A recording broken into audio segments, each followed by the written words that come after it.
Hi there. Should I say hi there? Going to talk about some music today. Going to be talking about this particular album, Weird Scenes Inside the Gold Mine. This is the sequel to 13, another best of compilation by The Doors that I have reviewed on the channel and had a great time. But let's go over this particular one. This one came out in January 1972. This actually came out after the first album that didn't feature Jim Morrison, called Other Voices. It's a really good album. I think the fact that, I think the best album that was ever, the greatest hits that ever came out by The Doors was the one with Jim Morrison on the cover. The best of The Doors came out originally as a 2 CD set. That's the one that got me really interested in The Doors. But by having the 2 sets, what that gives you is an opportunity to put great songs that might not be considered the absolute best. One of them, I'll point out a couple, like Love Street. Love Street is a superb track by The Doors, but it was, from my recollection, was left out of the greatest hits. And The Wasp, Texas Radio, and The Big Beat. I often forget about this song. Because I'm not really sure how much of LA Woman I really got into over the years. Been more of a greatest hits kind of person. It's one of those things, I don't even know if I've owned it. I can't recall ever owning the full set of The Doors, although I'd be very surprised if I didn't. But this has also got, you got hits like 5 to 1. 5 to 1's really great. It's a big favourite of mine. I really liked on Last Blood, the last Rambo movie it featured as a bit of a throwback, I guess. The character himself would have been probably something that would have been very influential to his life, early life especially. We've got the very last songs when the music's over, which I think is really interesting. It's a two record set. I actually thought they might have done it deliberately on purpose, but I would have thought the end would always be the song to end all compilations by The Doors. But I guess it's a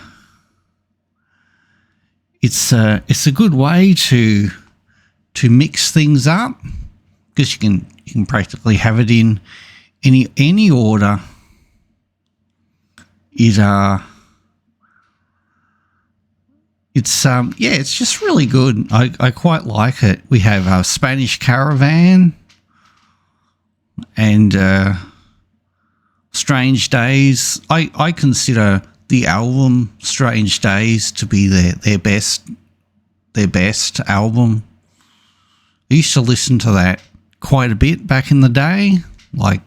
Back in the day for me, about nearly 30 years ago, when I first started earning a bit of money and I bought a couple of their albums. Like I said, I don't know exactly which ones I bought, but there's actually a lot of tracks on here that I've never heard of, like Who Scared You? It was that's kind of an interesting. There's not a bad song on this, so we can really you can just name off any of the songs on it, and you can End of the Night. Let's have a look at whether or not we can see some more stuff about this. All right, so End of the Night, that was originally on the original Doors album. And Who Scared You? Morris was written by Morrison and Krieger, was the B-side of Wishful Sinful, 1969. I actually don't mind the track Horse Latitudes. It's pretty much, a lot of it is Jim Morrison just yelling, but it's one of those songs that has, when you're in retrospect, has a kind of artistic vibe. Like it's more of a work of art than an actual song in itself. The inclusion of The Spy, I always liked The Spy. The Spy is a great old song.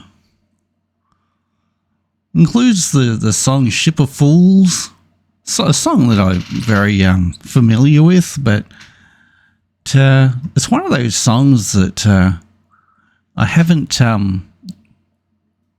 really listened to a bunch. Not like the big hits.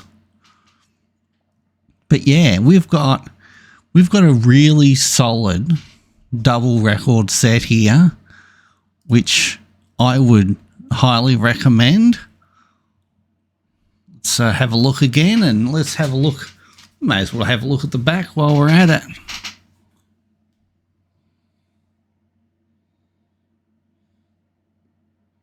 Wait till it sinks, and it's a gatefold. I like that. It's hard to... It's a skill. I like that picture of the Doors.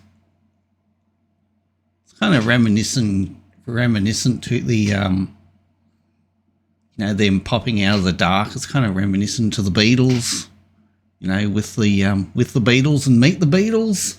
Got a nice blurb on here, which, yeah, I'm sure it's all online. And while we're at it, why not? We seem to always do this. It's been a tradition on the channel, not in polyline, but we've got ourselves a little. That's what the record looks like. It's always hard to get a good shot. Anyway, I'd like to thank you for watching the video. I'd highly recommend this. I still wouldn't put when 13 and this one, I still wouldn't put it above the other greatest hits that is still available today. It's and it's all on one CD. Originally, it came out on two CDs in one of them. They used to call them fat boxes, but anyway. But this here in itself, it's a great listen on vinyl. I'm going to give it a. Let's just give it 4 stars out of 5. I'd like to thank you for watching the video. If you want to really appreciate it if you'd have a look at some of my other videos. We've got different record. We talk about records and we play video games and stuff. Like and subscribe, and I'll see you in the next video. Thanks for watching. Bye.